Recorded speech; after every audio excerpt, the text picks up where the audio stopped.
Hi everyone.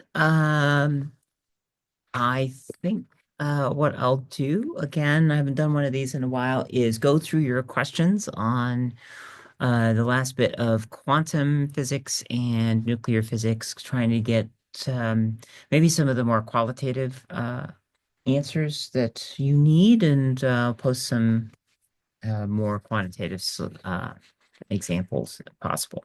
So I'm just going to read through these, picking out things that that are kind of repeated or really need some clarification. So the first question is, can electrons in an um, inner shell be raised to an excited state? And that is yes, as long as you give it, so it can be excited in a number of ways. Um, it can absorb the right photon to move to a different level. It can also be collisionally excited. We haven't really talked about that, but when we're talking about photon excitation to a new level, then you have to obey the selection rules. So you can only change angular momentum, that angular momentum number L, by one up or down, for example. Um, Not quite understanding the decay equations from class, but understand the work in the book. Is it possible to clarify the equation n over n naught with the minus t over t half? Yes. So there are two equations when we talk about radioactive decay. There are two quantities that are related to each other. One is the decay rate, that's lambda, and the other is the half-life. Right? So a decay rate is the number of radioactive decays per second, whereas the half-life is the amount of time that is required to have enough decays so that half of the parent isotope decays into the child isotope. They're related by this 0.6 or so over lambda. If you think about the units, lambda, the reaction rate is a 1 over time, and then the half-life is a time. Um, it's a horse apiece about whether you use lambda or half-life. I think most people have a better intuitive understanding of half-life. Um, Uranium, for example, has a half-life of 5 billion years. It means if you have a kilogram of half of uranium, after 5 billion years, you'll have half a kilogram. You could turn that into a reaction rate, which tells you how many decays are happening per second. They're both related mathematically, but they measure the same thing. Um, let's see. This one explaining how the atomic decay processes differ from each other. Great question. So we in class covered the alpha, beta, and gamma channels of decay. And what happens is the nucleus, remember, we talked about how something weird was happening inside a nucleus. And the reason why we knew that that had to be the case is that in every atomic nucleus except for hydrogen, there are at least two protons that are very close together, and yet they'd want to be very far apart because of the same charge. So there's some other force that's holding them together, right? And so that tells us right away that nuclear reactions are different than chemical reactions. Then it turns out, and Professor Sohnke will talk a little bit more about this on Tuesday, that the number of neutrons compared to the number of protons actually can be a stabilizing influence. And if you have too many neutrons, that can actually activate, if you like, another nuclear force that kind of oversees these decays. So what can happen when you have too many neutrons? Well, one way, so the nucleus tries to get back to as much as possible and the same number of protons as neutrons, usually. And there are three ways that it can, or two ways that it can do that. Um, One is to eject, could just completely eject two protons and two neutrons. This is the case when you just have usually when you have a very heavy nucleus. Um, uh, um, nuclei, elements like uranium, for example, that have a lot of of nucleons, can afford to throw out those two protons and two neutrons. They throw out that alpha particle, and that changes the element. It decreases the element number by two, and it decreases the atomic weight by four. And some of these elements will go in stages. So they'll emit um, an alpha particle and then go down to some other element that's radioactively unstable and emit another alpha particle, and so on and so on and so on. Another thing that can happen, especially if there are too many neutrons, is beta decay. And in that case, you have a neutron. Let's see. You have a neutron that decays into a proton plus an electron plus, hopefully I get this right, yes, an antineutrino. In fact, a specific kind of neutrino, an anti-electron neutrino. We'll find out on Monday or on Thursday. There are a whole bunch of these different particles, and there are some rules for conserving different atomic numbers, just like there are atomic numbers in quantum, there are atomic numbers in nuclear physics. So it turns out, especially if a neutron is all by itself, it's unstable. Neutrons are unstable with a half-life of about 10 minutes. Left to its own devices, neutron will decay roughly every 10 minutes or so. If it's in a nucleus, that stabilizes it, which is kind of weird. We'll talk about that later this week. In order to conserve charge, that's one of the things we know is conserved. Know a neutron, or probably know a neutron is neutral. And so when it decays, basically it becomes a proton plus an electron that conserves the charge. And then this ghost-like particle, the antineutrino, doesn't have a charge, so we don't have to worry about that. And basically the proton stays in the nucleus, so the element number goes up by one. The atomic weight doesn't change because that's just the total number of protons and neutrons. And then it emits a high energy electron. Now, there are other ways that this can happen. It can have an inverse beta decay. I only talked in lecture about the general cases.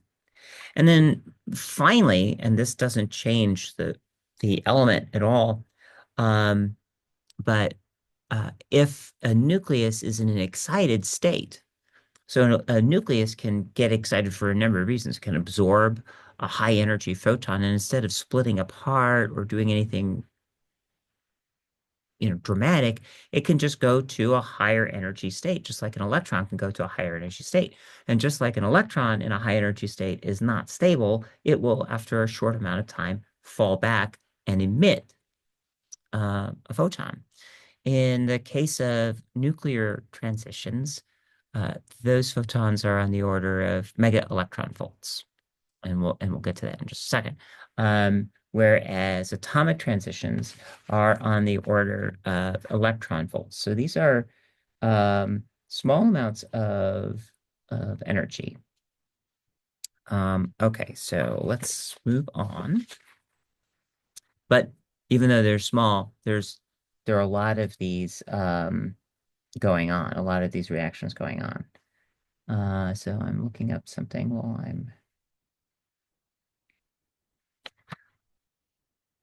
I'm okay, so okay, magnetic and spin quantum numbers. What is it and how it works? Very good question. And there are similar questions that are allied to this. The quantum numbers that we talked about in class, to remind you, are the principal energy number, so N, and then the orbital angular momentum, or L, and then M sub L, which is basically the projection of L, and then M sub S, which is you can think of as the intrinsic spin. So N can have values 1, 2, 3, all the way up to infinity. L can have values 0, 1, 2, all the way up to N minus 1. So you need to know what N is. That tells you what are the possible values of L. Once you know what L is, that tells you what the possible values of M sub L are. minus L plus 1, all the way up to 0, and then you keep adding until you get to L. So there are an infinite number of these guys. There are n minus 1 value of these guys. There are 2L plus 1 possible values of m sub L. And for an electron, there's only two values here, 1/2 and minus 1/2, spin up and spin down. So what do these numbers mean? And where do they come from? Well, they come from solving Schrodinger's equation. So if you solve Schrodinger's equation, so this all comes from finding out what that wave function is for hydrogen gas. And once you've done that and you do the actual calculus, the actual labels refer to functions that are part of that solution. Some of those functions are cosines and sines. Some of those functions are other more esoteric functions. So we don't really include them in this class. This is beyond the level of what we're dealing with in this class, but they come from just the mathematical solution. And it's just an easy shorthand that we can look at this. And then if we look a little bit more closely at what the Schrodinger equation means, we can relate these numbers to the things that they represent. So for example, N, which represents that principal energy, we know for hydrogen allows us to calculate that energy at any level, minus 13.6 electron volts divided by N squared. We know that L allows us to calculate that orbital angular momentum. Now, the electron doesn't really have orbital angular momentum, but it behaves as though it were orbiting like a planet around the sun, and that orbital angular momentum L is equal to the square root of L, little l, times L plus 1 times h bar. Okay? And then m sub L is, to me, it's the weirdest one, right? It's weird enough that energy is quantized. It's weirder still that angular momentum is quantized. But the weirdest yet is that the direction of angular momentum is quantized, namely L sub c, the part of the orbital angular momentum that points along this axis, say the vertical axis. Normally, you would think that something that's orbiting in a plane could be oriented in any way you want. If this folder is the plane of an orbit in something like the solar system, you could tilt it like this, you could tilt it like this, you could tilt it any which way. Quantum mechanics, the solution to Schrodinger equation says, so for example, for L equals 1, it can be tilted like this. That would be m sub L equals minus 1.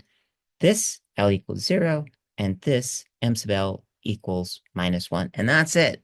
Not only is that it, but this, and this, the electron can make transitions and changes between these, but they are never in between them. Weird. It's weird. It doesn't make sense.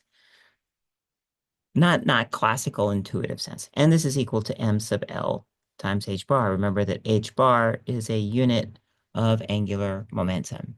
And then we could do the same thing for the rotational spin of the electron.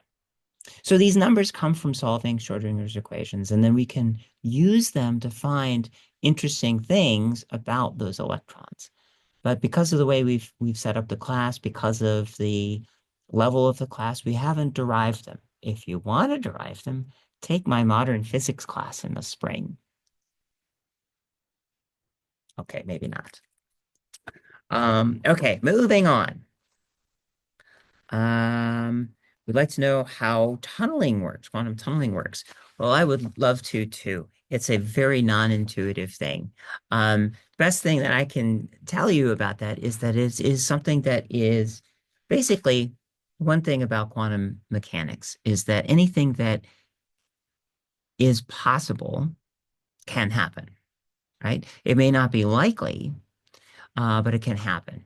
So in quantum mechanics, it turns out when you have a finite potential barrier, you can have an electron that ha doesn't have enough energy to leave that barrier, but because the barrier is finite, that means that the voltage doesn't go to negative infinity. It doesn't prevent the electron from ever escaping the box, for example. Maybe the box is set at a voltage of 8 volts, and the electron doesn't have enough energy classically to leave that hill.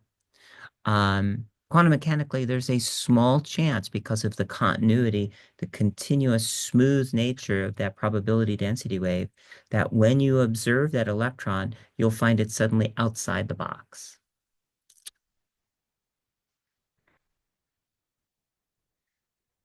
Weird.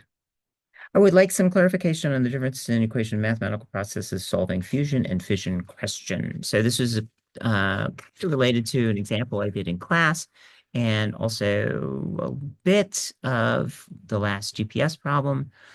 What you need to look at is that you'll have something on the left and something on the right. It's like a chemical reaction, except that instead of using stoichiometry to figure out what's happening, you are just adding up the mass on the left, the reactants, and then you're adding up the mass on the right, the products, and you're taking the difference of those masses.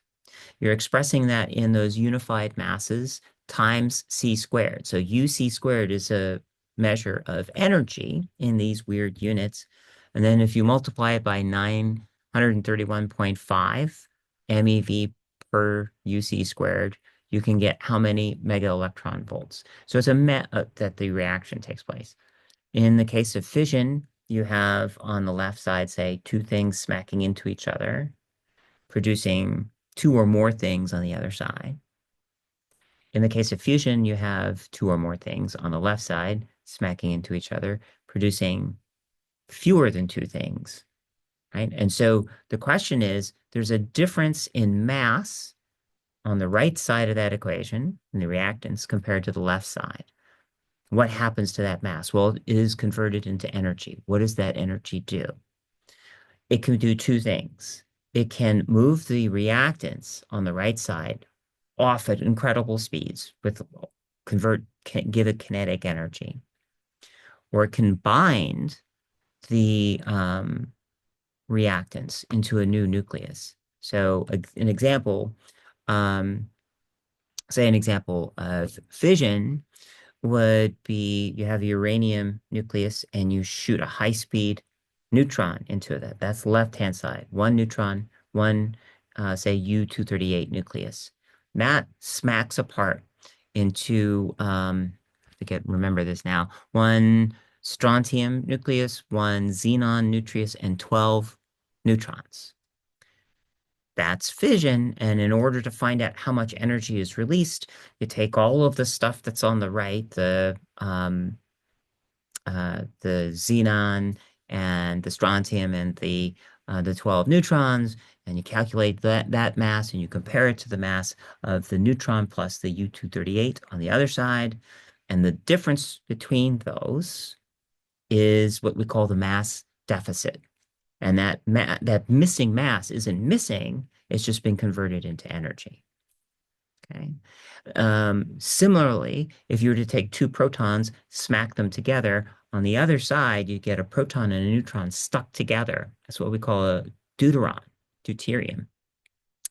The mass of the deuteron is not the same as the two protons. That difference in mass is the energy that is holding the proton and the neutron together in that new state. There you go. Okay, I hope that helps. Let's see. Why is the ground state n equals 1 for some things and n equals 0 for others? It's very confusing. I agree, it is very confusing. The reason why, again, maybe this is not going to sound very satisfying, is that it is a result of solving Schrodinger's equation and then looking at the series of mathematical objects that come out of that solution.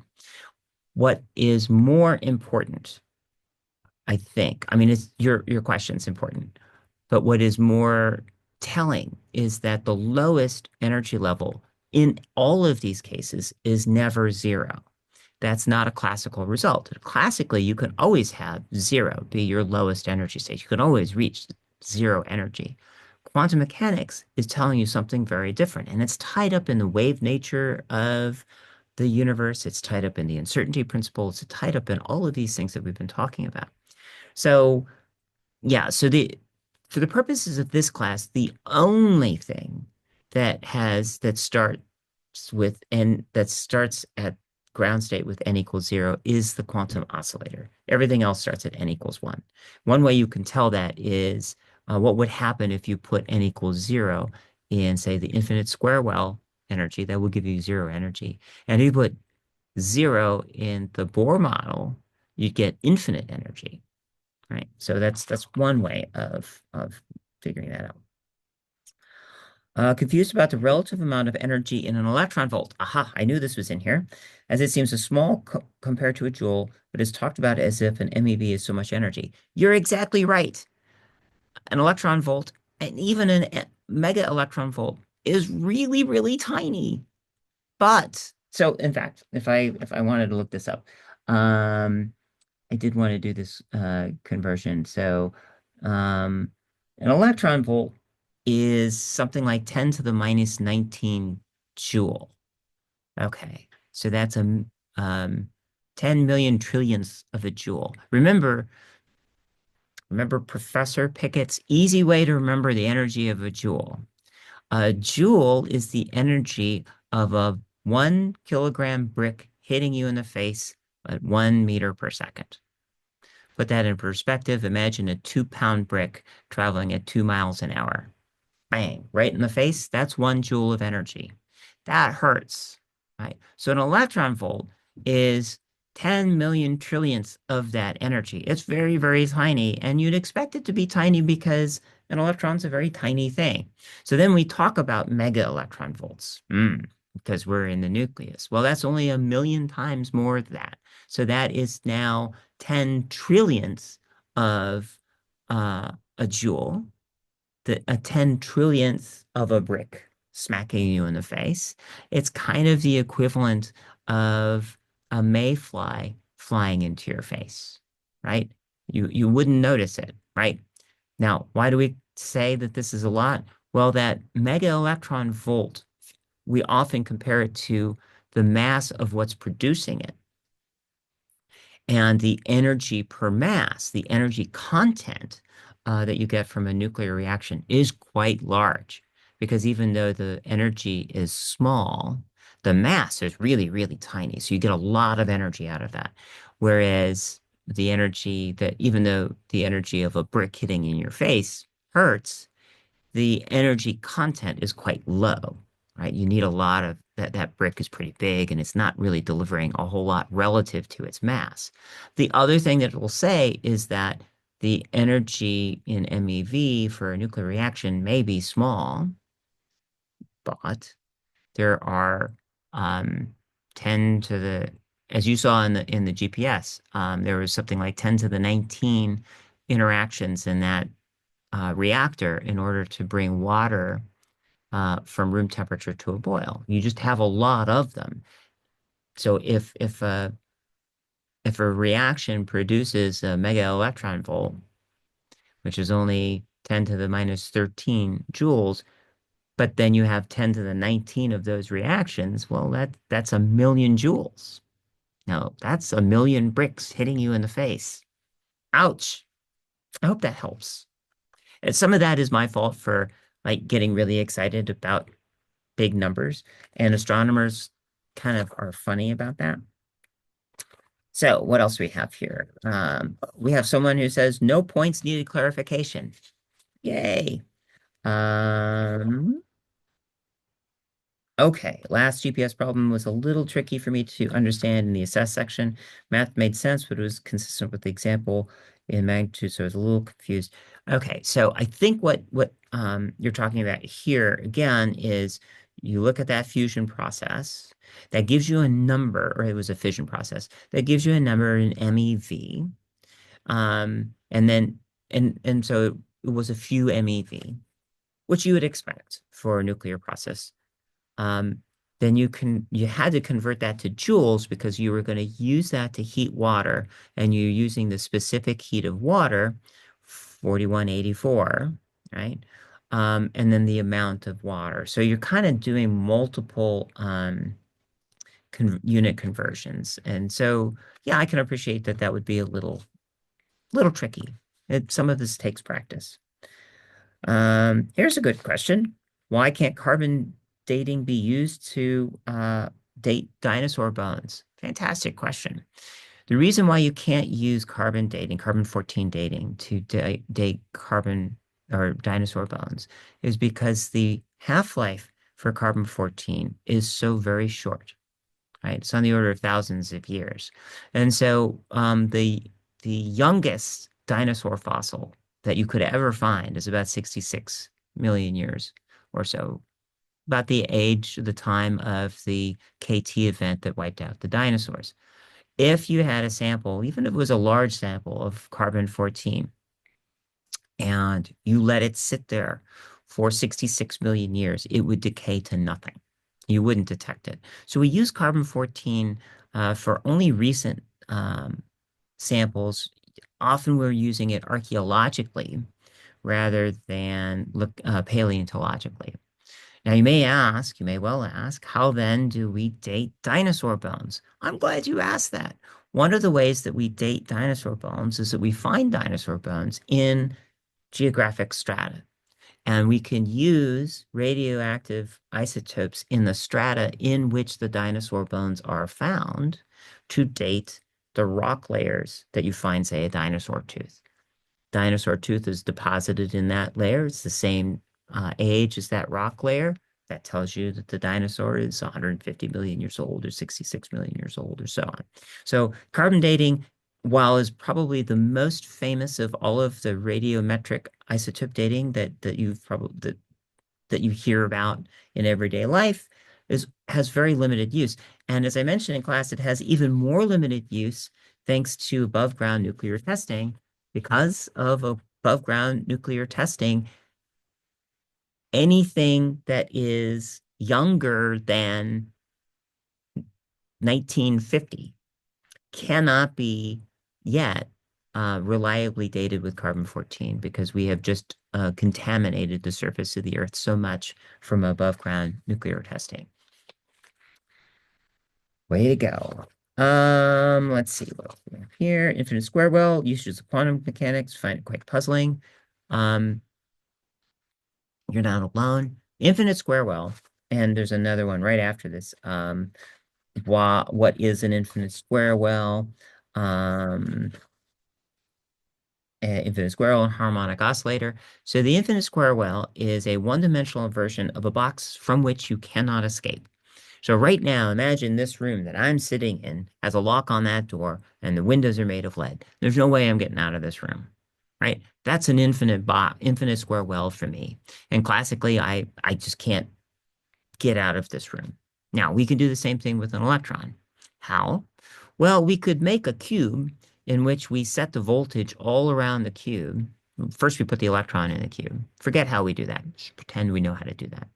And you put the electron in the cube, and you wire all six sides of the cube up so you can give it voltage such that the box basically behaves like a negatively charged box. All the sides are negatively charged. Well, you know that the electron is going to be repelled by those negative sides. That is what we mean by an infinite square well. There's just no way for the electron to get out of that because it would have to hit what we call a Coulomb barrier.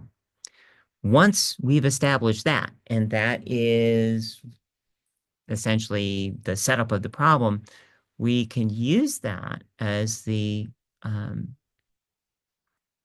potential, the potential term in the Schrodinger equation. And when we solve that, we get the wave functions that look like sine waves, and then we get the energy levels that depend on n squared. All of those things, we present these things to you as solutions to Schrodinger's equation. Because in order to do that actual work, to find those solutions, your book actually does a little bit of this. We've decided that it would be more confusing to go through that because what you're really trying to do is solve a second order partial differential equation. And for a first term in physics, I don't think even my class at Cornell did that. So um, you're welcome. And you can do the same thing for harmonic oscillator. Harmonic oscillator, you just put in a different potential energy. And in this case, it would be the potential energy of a spring. In fact, that's all that is that we take Schrodinger's equation and you see that potential energy term that Professor Stoneking used on Tuesday. There we would just put in 1/2 kx squared. And then we would solve that calculus problem using that potential energy. And what we get are these kind of wave functions, and we get that the energy levels are evenly spaced, and we get that energy is equal to n plus 1/2 h bar omega. We get all of that from solving this weird, weird problem that tells us that the most fundamental thing in the universe is probability density wave, that we are emergent functions of waves. I know that's confusing, but I think that's pretty cool. Anyway, I hope that's helpful. I'll post some more examples online. If you have any questions, please stop by. We got one more week, two more classes, and we got some really fun stuff planned for next week. So looking forward to seeing you there. And then your final is on Monday, and I know that each of you are going to do really well. Um, Professor Stoneking and I are really proud of the work that you've put in. This class has exceeded our expectations. You guys have really attacked the GPSs with relish. You seem to be having fun with the investigations. We're always looking for feedback, so please give us that. But in the meantime, have a great weekend. Make sure that you prioritize some of your time for your health and fun. Um, and then do some physics reading. Next week, we talk about the how the world is made from the very small to the very, very largest, all the way out to the universe itself. It's the big finish for the class. All right. See you Tuesday.